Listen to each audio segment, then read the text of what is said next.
A diversificação dos investimentos é um dos assuntos mais controversos entre os investidores. Alguns defendem o mínimo de diversificação, enquanto outros defendem como fundamental uma grande diversificação.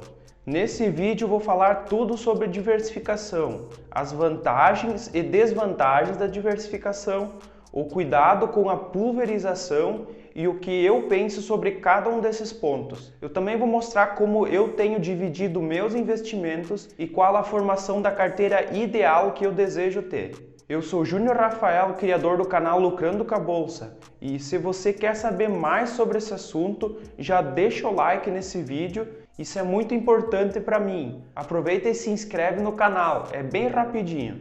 Assim como quase tudo na Bolsa de Valores, cada metodologia de investimentos tem suas vantagens e desvantagens. Por isso, existem diferenças nas metodologias defendidas por cada investidor. No meio de tudo isso, a coisa mais importante de todas é que você deve definir qual metodologia seguir. Mas estude e entenda como cada uma pode servir melhor para você, para que não acabe se frustrando com os resultados. É muito importante nunca copiar os investimentos de ninguém, nem de mim e nem de qualquer pessoa, porque tudo depende da idade do investidor, da capacidade financeira, do controle emocional e do grau de risco que está disposto a tomar. Se por acaso eu fizesse os investimentos dos meus pais, por exemplo, eu não faria a mesma composição de ativos da minha carteira, porque eles não entendem e não conseguem tomar o mesmo grau de risco que eu tomo. Eles também já têm outra idade e por isso precisam de uma carteira mais defensiva, com foco na proteção do patrimônio. Existem estudos provando que não diversificar a carteira traz mais riscos e isso é um fato. Eu vou dar dois exemplos simples de como isso é perigoso. Se eu investisse no primeiro pregão do ano, que foi no dia 2 de janeiro de 2020, nas ações da Magazine Luiza, até o dia que eu estou gravando esse vídeo, eu teria acumulado uma rentabilidade de 107,87%. O que é um excelente retorno. Mas se eu investisse nesse mesmo período na Cogna, por exemplo, até o dia que eu gravei esse vídeo, eu teria um prejuízo de 59,83% no meu investimento. O que eu quero trazer para vocês com esses exemplos, se eu só investisse em uma dessas ações, eu poderia ter ganhado ou perdido muito dinheiro. E esse é um risco que raramente uma pessoa consegue correr. Algumas até dizem que conseguem, mas na hora H a maioria não dá conta de assumir essas perdas e sai por aí dizendo que bolsa é cassino.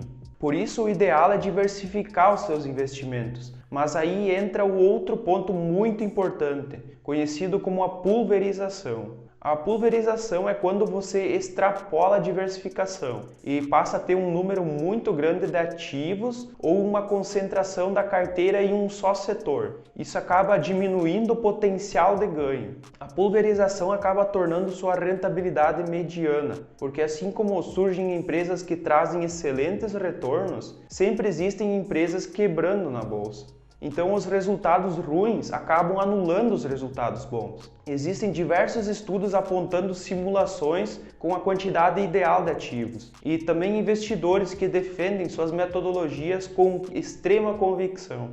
Mas eu acredito que essa diversificação varia de acordo com cada investidor. Não acredito que só exista uma metodologia certa. Alguns defendem de 8 a 15 ativos, outros 12, alguns 20. Já escutei inclusive investidores com menos de 5 ativos. Mas eu acredito que mais importante que a quantidade de ativos é a diversificação em setores e negócios sem correlação. Formar uma carteira com 10 ações de bancos diferentes é um exemplo claro de pulverização.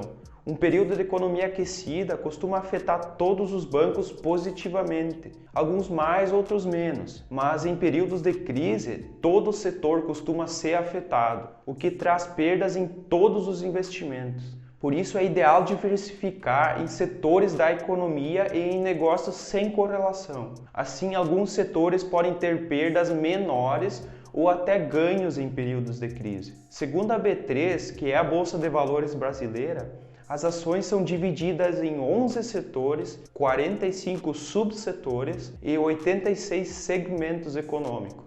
Para quem tem interesse em saber como isso é dividido, eu vou deixar o link na descrição do vídeo. Desses 11 setores, eu acredito que diversificando os investimentos nesses 5 setores que eu vou citar, é possível mitigar os riscos sem perder o potencial de valorização. São eles: setor financeiro, o de utilidade pública, de tecnologia da informação, de saúde e de consumo não cíclico. Lembrando que essa é a minha opinião, levando em consideração setores que eu considero perenes e necessários para o desenvolvimento do Brasil. Já os fundos imobiliários são divididos em 9 setores, mas para começar podemos diversificar em 4 setores: o setor de logística, o de shoppings, de títulos e valores mobiliários e os híbridos. Dessa forma já é possível ter uma excelente diversificação inicial. A quantidade de ativos varia de acordo com a capacidade e o tempo disponível que você tem para analisar e acompanhar cada um deles. O que você precisa evitar é ter, por exemplo, um setor com mais de 50% do total investido, para não ficar exposto ao risco setorial. Imagina você ter mais de 50% da carteira em ações de empresas elétricas, por exemplo. Aí o governo resolve criar uma lei que afeta negativamente esse setor. Mais de 50% do seu patrimônio vai ser diretamente afetado, um risco desnecessário para se correr. O mesmo vale para os fundos imobiliários, ações americanas ou qualquer outro investimento que você deseja fazer. Uma das grandes e famosas frases do Warren Buffett é: nunca coloque todos os ovos na mesma cesta, porque se a cesta cair, você pode perder tudo. Então eu decidi compartilhar com vocês como está atualmente dividido meus investimentos e como eu pretendo ter eles futuramente. É importante lembrar que isso não é uma recomendação de compra. Eu quero apenas trazer um exemplo para vocês. A minha carteira atualmente é dividida somente em ações e fundos imobiliários. Esses são os ativos e o percentual que eu tenho em cada um deles. Atualmente minha carteira tem 65% em ações e 35% em fundos imobiliários. São 14 ações divididas em 7 setores. 42% está no setor financeiro, mas aqui eu quero trazer uma ressalva muito importante. As 3 ações do setor financeiro possuem negócios diferentes e por isso eu tenho um percentual grande da carteira neles. 16% está em utilidade pública, 13% em tecnologia da informação, 9% em ativos de consumo cíclico, 7% em saúde, 6% em bens industriais, 5% em materiais básicos e 2% em comunicações, com um objetivo puramente especulativo. Os meus fundos imobiliários estão divididos em 4 setores: 42% no setor de logística, 29% em títulos e valores mobiliários, 22% em fundos híbridos e 7% em shoppings. Porém, a diversificação atual está bem longe do que eu pretendo ter, mas o momento atual ainda não me permite seguir exatamente a diversificação ideal. Na tela vocês podem ver a diversificação ideal que eu busco futuramente. Essa diversificação é baseada na minha idade, no grau de risco que eu aceito correr e de acordo com a metodologia que faz mais sentido para mim. 40% da carteira em ações no Brasil, nesse percentual eu diversifico em ações de crescimento e em boas pagadoras de dividendos, outros 25% em fundos imobiliários, com o foco exclusivo na renda mensal para que eu possa reinvestir, 20% em ações americanas. Assim eu tenho uma diversificação na moeda mais forte do mundo e uma renda em dólar, 10% em renda fixa, com o objetivo principal de ser um caixa para oportunidades na bolsa. Esse percentual pode ser maior, dependendo dos 5% que sobram para especular, fazendo alguns swing trades para aproveitar oportunidades momentâneas de valorização rápida, criptomoedas ou qualquer outra opção especulativa. Esse é o percentual onde eu me proponho a correr mais risco, buscando grande valorização. É sempre bom lembrar que a reserva de emergência não entra nessa diversificação, pois ela não tem como objetivo grandes rentabilidades e serve somente para casos de emergência.